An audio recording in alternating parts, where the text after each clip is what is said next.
El Señor esté con vosotros. Lectura del Santo Evangelio según San Mateo. En aquel tiempo dijo Jesús a los sumos sacerdotes y a los ancianos del pueblo: escuchad otra parábola. Había un propietario que plantó una viña, la rodeó con una cerca, cavó en ella un lagar, construyó la casa del guarda, la arrendó a unos labradores y se marchó de viaje. Llegado el tiempo de la vendimia, envió sus criados a los labradores para percibir los frutos que le correspondían. Pero los labradores, agarrando a los criados, apalearon a uno, mataron a otro y a otro lo apedrearon. Envió de nuevo a otros criados, más que la primera vez, e hicieron con ellos lo mismo. Por último, les mandó a su hijo, diciéndose: tendrán respeto a mi hijo. Pero los labradores, al ver al hijo, se dijeron: este es el heredero, venid, lo matamos y nos quedamos con su herencia. Y agarrándolo, lo empujaron fuera de la viña y lo mataron. Y ahora, cuando vuelva el dueño de la viña, ¿qué hará con aquellos labradores? Le contestaron: hará morir de mala muerte a esos malvados y arrendará la viña a otros labradores, que le entreguen los frutos a sus tiempos. Y Jesús les dice: ¿no habéis leído nunca en la Escritura: la piedra que desecharon los arquitectos es ahora la piedra angular?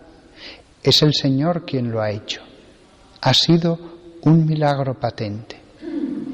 Por eso os digo que se os quitará a vosotros el reino de Dios y se dará a un pueblo que produzca sus frutos. Los sumos sacerdotes y los fariseos, al oír sus parábolas, comprendieron que hablaba de ellos, y aunque buscaban echarle mano, temieron a la gente que lo tenía por profeta.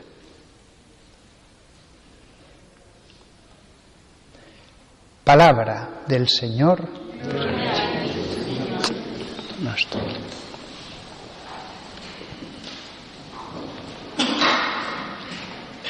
La piedra que desecharon los arquitectos es ahora la piedra angular.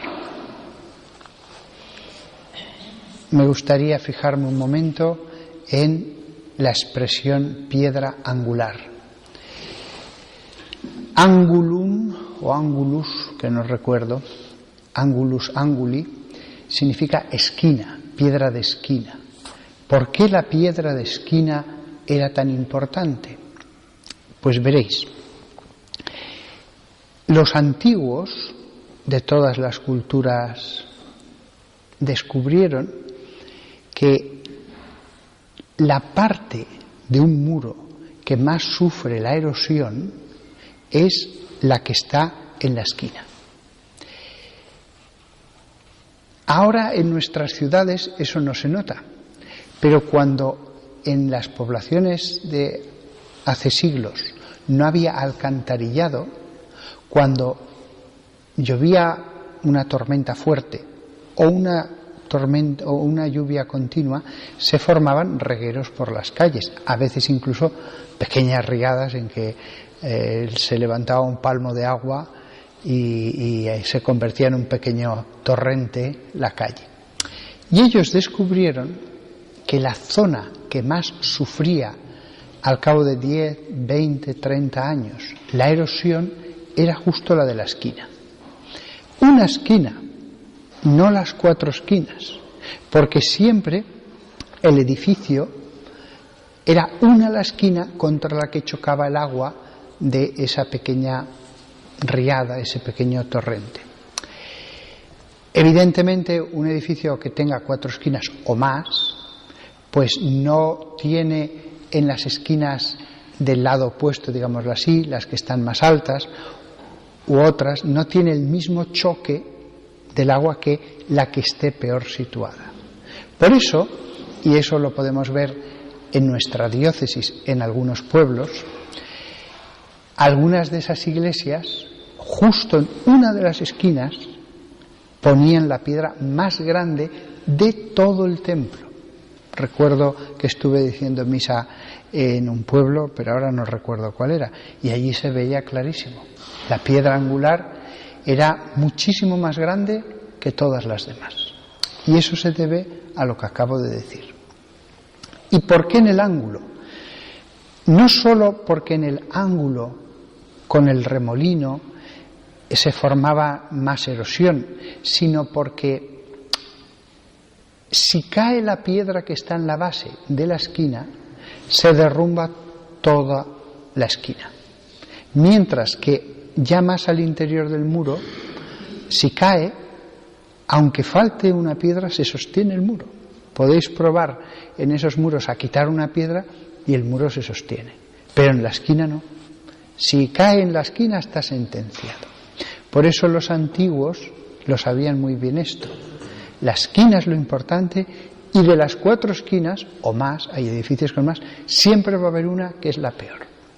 Y esa tenía que ser dura, no podía ser ladrillo. Esto es una visión también de la Iglesia, porque vemos que en un muro hay una piedra más grande, la angular, y después piedras, las más duras, en la base del muro, y como vemos en el muro que hay en el convento vecino de Las Claras, pues allí se ve cómo hay piedra abajo y después adobe.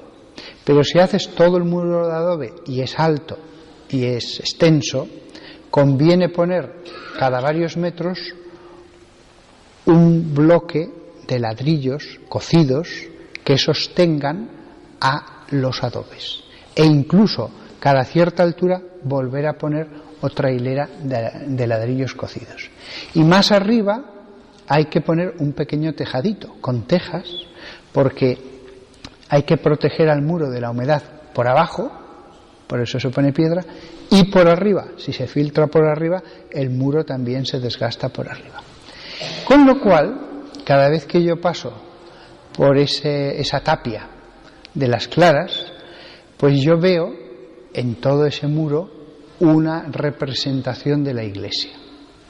Jesucristo, las piedras más importantes, los ladrillos más duros que los adobes, las tejas en lo alto, y todo en su jerarquía, y todo en su orden.